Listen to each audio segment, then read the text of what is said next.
Welcome to Wasatch Weekends. It is Friday, February 2nd. Happy Groundhog Day. I hope you made it through the Sundance Film Festival. Lots of exciting stuff happened out and about in the community during that time. But on today's show, Ross and I are in the kitchen. We'll show you how to make a 2-ingredient bagel. It's quite delicious to just pop into that toaster. Plus, Katy Wang with the Park City Film updates and much more. But before we get started, let's take a look at today's weather.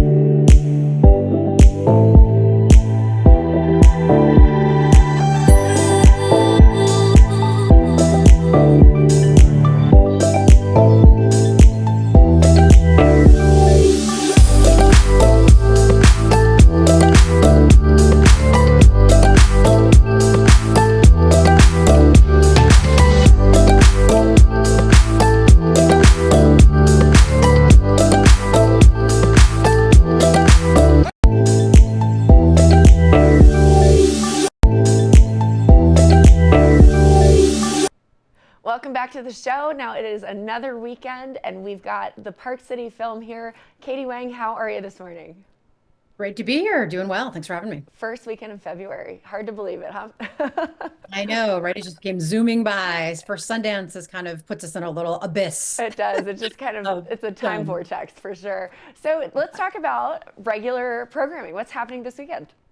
Well, we're excited to be back, of course, after the Sundance Film Festival with one of my favorite directors of all time, Hayao Miyazaki. He is just animator extraordinaire, an amazing storyteller. If you know Studio Ghibli in Japanese anime, he is the auteur for sure. And this is supposed to be his magnus opus, his last kind of ultimate film. He is 82, so perhaps it may be. But it's called The Boy and the Heron, and it's based on his own life. Growing up in Japan during World War II, just kind of the trauma and the fear, that war kind of ensues. His mother dies in the story. And then kind of magically, as always with Miyazaki's films, he goes to the countryside with his father, and a great gray heron appears and of course leads him off on an adventure into the world of the living and the dead. And it's just, I mean, it's existential, it's beautiful, it's poignant. It is definitely for film lovers of all ages. I feel like in the United States, animation is kind of given a bad rap. It's kind of relegated to the realm of children. Not so in other parts of the world. Miyazaki certainly has proved that with Spirited Away and Howl's Moving Castle and, many of his other films that have come before this one. But it appeals to film lovers of all ages. My 11-year-old loves it as much as my 16-year-old, as much as I do at, my advanced old age, which we shall remain undisclosed. But really, it is a film for all film lovers, and I do hope that people come out. It's been nominated for Best Animated Feature by the Academy this year, so could be the first time that an animated film or director of an animated film has won twice, because Miyazaki won for Spirited Away when that came out as well. So just, as you can tell, a film that I am thrilled to be bringing to our screen. So, A Boy and the Heron? The Boy and the Heron, awesome. yes. Where is it showing? Tell us the film times. Yep, so it'll be Friday and Saturday at 7, and then again Sunday at 6. As I said, it is Japanese anime, so we'll be showing it in Japanese with English subtitles on the Friday and Sunday night showing. But for folks who want to bring younger film lovers or don't want to read subtitles, on Saturday night show only, we'll be showing it the English dubbed version. And there is an amazing voice cast for that. So it is absolutely well worth your while to see both. But certainly what I love about Studio Ghibli is they take the dubbing very seriously. Sometimes back when I was a kid, back in the 70s, the dubbing was always slightly out of sync, and that kind of was part of the fun of it. Now it is beautifully dubbed. They actually run a whole separate sequence with different voice actors so that it absolutely matches up and is just, true to the art of the storyline and of the animation. So there is no negative to seeing either one, but Saturday night will be your English language version, and then Friday, Sunday, Japanese. Well, I'm sure it's just going to be a beautiful film with the complexity that they are known for in their anime over there. So tell us a little bit more. What else is happening this weekend? That's all we've got going on this weekend. I do want to thank Mountain Town Stages, Mountain Town Music. They are the underwriter for this weekend's film. They're a great friend of ours, nonprofit in arms, as it were, here in our community. Their director, Brian Richards, was actually on the original board of Park City Films, so it's kind of a nice full circle moment. But art supporting art is a fantastic thing to see, so we really appreciate their support this weekend as well. Awesome. So Sundance, we talked a little bit about it at the beginning of this conversation. Give me the highlights. How was it? Tell us all of the details. It was fantastic. So we run the concessions for our venue. We turn into the library theater venue for folks that came to Sundance. That's kind of the genesis of Park City Film. We started out helping to run the concessions and do ticketing for this venue, and then people loved it so much in the town of Park City that they're like, "Hey, let's keep bringing films throughout the rest of the year." And Sundance kind of did, a little trade with us, and then Park City Film was born way back almost 30 years ago now. So, had a fantastic group of volunteers. We want to thank tremendously for making that operation successful. But we were filled. Our student theater was filled almost every single screening. We had an amazing slate of films. I got to see the episodic features, which are films, of course, that you see normally streaming in a sequence of films. But one was called Penelope with Mark Duplass as one of the writers. There was We Me, which was a fantastic film about the South Side of Chicago and violence, kind of in that part of the country, and kind of, an homage to people that have tragically died from gun violence. Another one from Spain, of course, A Real Pain, Jesse Eisenberg's film everyone's been talking about, as well as Thelma, about an elderly woman who gets scammed out of her money of an online call and then goes to track down the perpetrator. So just a really eclectic, fun mix this year. Certainly the serious dramas and documentaries we know Sundance for so well, but also some, lighter fares, some films that will certainly make you laugh, but always make you think. It was a great festival. I was really excited about the films that I saw, and certainly heard about a lot more that I was not. I can only see 20. So there were 90 in competition or, in the festival. So there's only so many I can see, but there are a lot of great ones that I missed that I'm looking forward to catching up in at the theater, either mine or another one throughout the rest of the year. That's great. No, you only got to see 20. That's still an impressive amount of films to preview. I'm sure that you've seen some that will be in rotation at Park City Film this year. Absolutely. And, we always look for, as I said, I can only see so many. And so I'm always looking for recommendations from folks. To be honest, Thelma, which people loved, was not on it was kind of on my secondary list. Okay. When I looked at it, I was like, oh, there's other things I want to see. And then I kept hearing so much about it. You have to see this film. You have to see this film. So, of course, I saw it and loved it. And so, absolutely, if there is a film that you love and think that we should bring back, would love to get people's recommendations always. And I can be reached at director@parkcityfilm.org. But for me, that's part of the beauty of a film exhibition, is that conversation that ensues after the film. And if people are talking about it, then it's definitely worth us taking a look at and seeing if we can fit it into our programming schedule. Absolutely. Katy, can you tell me a little bit about your selection process? How do you pick your programming for the year? So I do go to film festivals. I go to Mountain Film, I go to Telluride, of course, Sundance, some other film festivals. As they've been putting things online, have made it a little easier for me to, quote unquote, travel the world, as it were, travel the country, to look at films and certainly get screeners. But always I'm looking at films that are different and interesting, something that I think will resonate with our community here in Park City, the spirit of adventure, kind of overcoming adversity, anyone freezing on the side of a mountain. I mean, those are kind of no-brainers. That's easy to bring in. But what are those films that bring up different perspective? Maybe it's a perspective that reflects a community in our town that is not well represented elsewhere, either in the arts or otherwise. Maybe it's a perspective that is completely foreign, right? When you think about Miyazaki and what is the Japanese perspective on the war, World War II in particular, on how one navigates life. I mean, it's such an existential journey that he takes you on. That's not typical for American storytelling. And that's really the beauty, I think, of cinema, is really getting a window onto a different world. And how does that relate to, the world that we are living in right now, the lives that we are living, the lives that we want to live, how we relate to other people. So it's kind of that conversation. And because we are a very curated program, we only show our films 3 nights a week. It's the beauty of that, is that we get to be very selective. We don't have to fill 12 screens and 7 days or 7 showings a day and all of that. So we have the luxury of being choosy, but also really looking at films that we think will touch people in some way. Maybe it's laughter, maybe it's poignant, maybe it's sorrow. I mean, whatever that emotion is. But the film exhibition experience is so unique that to bring people together in this theater, up to 500 people collectively, how can you bring them a story that will change them in some way? So that's kind of how I think about my programming style and my philosophy for picking films. Well, I'd say it's definitely reflected in the programming that you choose, and it's also interesting and unique. So we appreciate the work that you're doing. Now, Katy, where can we go to buy tickets, to find out more information? So you can go to parkcityfilm.org. We have programmed out our schedule actually through the middle of March. So if you are one of those folks that looks at the Academy Awards and wants to watch the award nominees, and we've got a lot of those coming up in the months to come. So check out that. You can get tickets online in advance, of course, or our box office opens an hour before showtime. So you can certainly walk up to the door and purchase tickets there. We also have an Oscar party coming up on March 9th. So stay tuned for details on that. It's a fun way to celebrate the eventual award winners and just the art of cinema once a year. So come see The Boy and the Heron this weekend, though. I highly recommend it. The Boy and the Heron. It sounds wonderful. Katy, thank you so much, and enjoy the weekend, enjoy the showings, and we appreciate all that you do for the community. Thanks for having me. Absolutely. Now we'll be back with more right after this.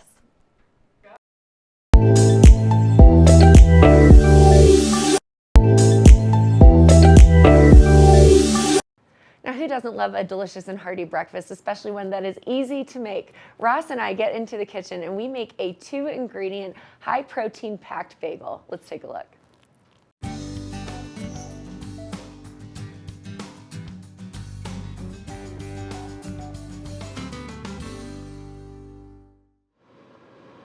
You know, it is a morning, which means we're having coffees and bagels. Yeah. Just kidding, we're gonna make the bagels here in the kitchen. Awesome. Yeah, so it's gonna be a good one. I love a good bagel, but you know, I always don't love how like heavy it is. Yeah.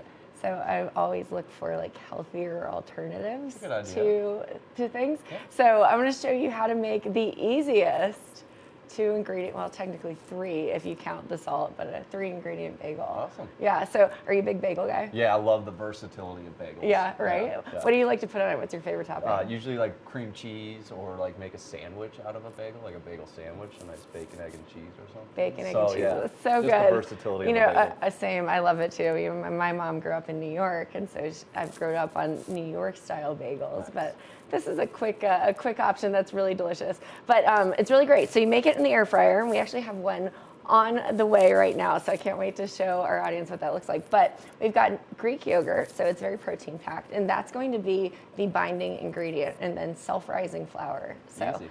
2 ingredients, very simple. But if you didn't have the self-rising flour, you can just do regular flour and baking powder. So cool. Yeah, pretty easy, right? Yeah. So let's go ahead and get started. We're gonna go ahead and do 1 cup of Greek yogurt and 1 cup of flour. We pre-measured the flour out so that we don't have to spill it all over the kitchen. But Ross, I'll let you go ahead and fill up this measuring cup with the Greek yogurt.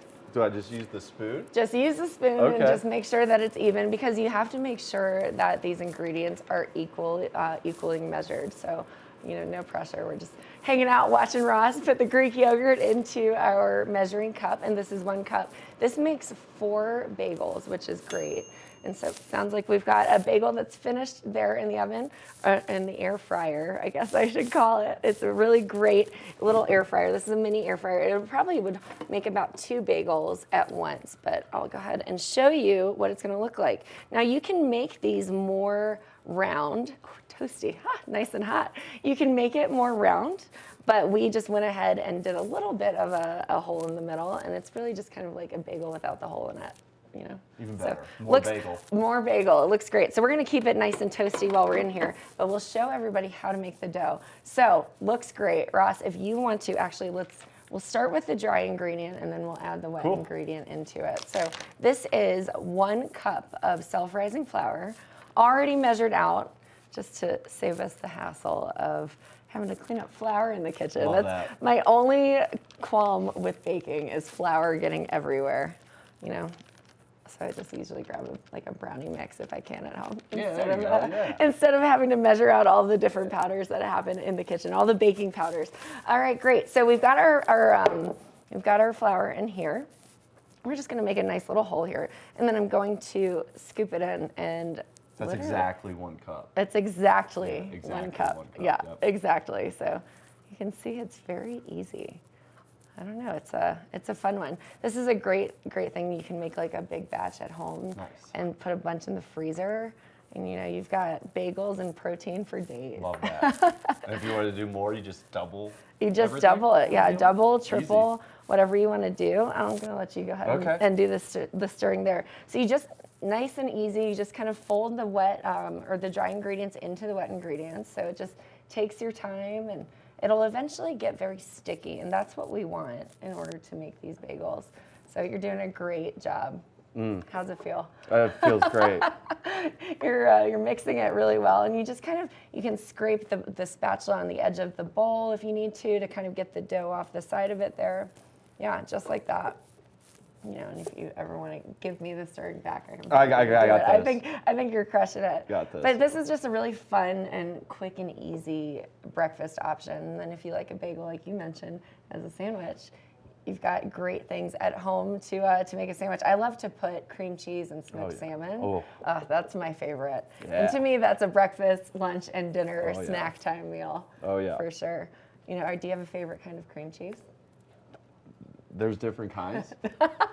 There is, I like to infuse my cream cheeses. So I do a lot of like chives and garlic and herb added into mine. You can buy it at the store, but I like to put a little extra touch in. Jalapenos, do they do a jalapeno They cream do. cheese? Love that. And if they don't, we can do it too. I like that. It's that easy. I like that. That's that easy. It's looking great. So yeah. It's getting there. It is getting there. So I'm going to give you a different task. Okay, perfect. All right. Time to eat the bagel. Time to eat the bagel. But actually, we're going to do an egg wash on this one and we'll make them an everything bagel. Okay, awesome. So if you wouldn't mind just cracking this egg into there. Perfect. Into this little container, and then you're just going to whisk it up. And then I'll show you a really fun trick afterwards. So while you do that, I'm going to continue folding in this dough. You can see that there. It's just getting stickier, a little bit harder to mix, which is good because that's what we want. That's the consistency that we want. We're gonna whisk this guy up. Just whisk it up, and what we're gonna do with the egg afterwards. And I guess this is an added ingredient because we're making them everything bagels. But this will make the everything but the bagel seasoning stick to it. Yeah, looking great. So we're just doing that. Mixing it up. The dough is getting a little bit harder to get that flour to stay in there, and that's perfect because that's exactly what we want. It's looking great, looking like dough. Can you believe it? Just 2 ingredients, That's it. and here we are. Easy. It would be 3 if we were using regular flour, because then we'd have to use baking powder. But either way, our dough is looking awesome. And then if you don't have an air fryer, can you just throw this in an oven? Throw it in the oven. Easy. Yeah, really easy. You can put the oven at 400 degrees, bake it for 15 minutes or so. Nice. You want to make sure the inside is crispy, but the good news is if it's not, there's no egg in this. Yeah. Not saying you should eat it, but it's really simple to continue to make that. All right, great. So we've got our dough. It's looking good, and it's okay if not everything is there. So the next fun piece of this is we've got our flour, and we're about to make a little bit of a mess in here. I'm going to show you what we're doing next. We can just throw Kim, that down. do you know what kind of bagels fly? Yes, a plain bagel. You got it. You got it. I saw those wheels turning in that head. Yep, I a had to plain think bagel. about it. So I love dad jokes. Yeah. I looked up a dad joke yesterday, and that was the one that I looked up. Oh, no way. Nice. Not intentional for today, but here we go. We're just going to throw some flour down on our, because even though they're a little bit sticky, we just want to make sure that it doesn't stick to the surface here. Right. And then this is going to be the fun part where we get to be creative. We take the dough, dump it onto our surface. There it is. You're welcome to get in here, or I'll just I think do it. you're crushing I think I'll this. just do it. We roll it into a bowl, or a ball, just like that. And, it's not going to stick to our surface, which is great because we have the flour down. Mm-hmm. So you can roll it into a ball just like that, and then you can do this. And if you want to make it a bagel shape, it will puff up and rise while you're cooking it. Okay. That's not my best bagel shape there, but it's beautiful. we'll just It's make it beautiful. look pretty. So that's how we do our first bagel. Okay. And then what we're gonna do, and actually you can grab that spoon right there in the Greek yogurt. It's okay that it's got a little bit of Greek yogurt on it. We'll take this knife here, just scrape some of that off, just like that. And then what we're gonna do is just take a little bit of this egg wash. And if you had like a paper towel, you can sometimes use that to spread it around. But I'm just getting down and dirty on this wonderful Tuesday morning. And just do a little bit of that. Spread it around, and then Ross, here's what you can do. You ready for this? Ready. You can sprinkle the everything but the bagel seasoning on the top of that. Love it. Just like that. I'm gonna continue to roll this next set right here. We're just gonna roll it in, make it into a ball. Now if it gets a little bit sticky, that's okay. You just kind of add more flour into it. Looking great. Looking great. Love it. Awesome. So, and we can show what it would look like when it's done. Yeah. Yeah. We're doing a Gonna do a heart shaped. Gonna do a Valentine's Day heart shaped bagel. You know, here? the dough is not quite as malleable as like a traditional dough, but we can try. You know, for all those lovers out there. That's it. Right? There's one more, and then if you wanted to. I got it. All right, we're doing good. Yep, this is just how it turns out. Pretty easy. Looking great. I'll rub my fingers on it since we don't want to dirty your hands. I'm a little weirdo that likes to keep his hands clean. Awesome. These are things that I like to do on the weekends if I'm not out on the hill, which It probably tastes so much better than one out of a bag, right? it does. It really does. Yeah, It's actually a little nice and fresh. light and fluffy. It's not as dense as a traditional bagel, and it's just great. And they're mini guys, so you're not super stuffed when you're finished eating them. So you can have 4 or 5 and feel good about yourself. It's true, exactly. All right, well, our bagels are looking good, minus this last one. There we go. So it makes about 4. You know, if I had evenly distributed the dough a little bit better, you know, we can make them more aesthetically pleasing. But they are pretty darn delicious. I cannot wait to show the audience what these will look like. But then you pop them in the air fryer at about 300 and you let them bake for about, I don't know, anywhere from like 10 to 12 minutes. And then you've got a perfect mini bagel. So it's going to be quite delicious. We'll show them off later in the show. But this is how you get started, and you get to rock and roll with them. Easy. So I am so excited. These bagels look great. They look more like a homemade biscuit because they are just risen. They look delicious, as you can see, with the egg wash nice and golden on the tops. And then we've got one that were popped here in the delicious toaster. So I'm going to try this and enjoy my breakfast. Thanks for coming, and I'll see you tomorrow.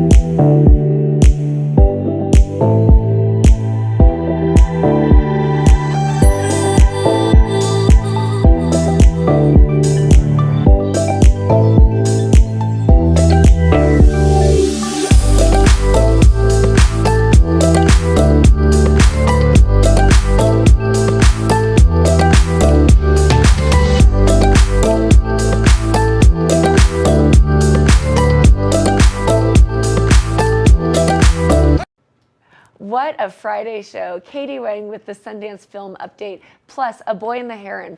Interesting Japanese animation about World War II. Definitely a must-see. So get out there, check it out. You can get onto the Park City Film website to find out more information. I'm your host, Kimberly Perot, and it's been a pleasure spending this Groundhog Day with you, so we'll see you tomorrow.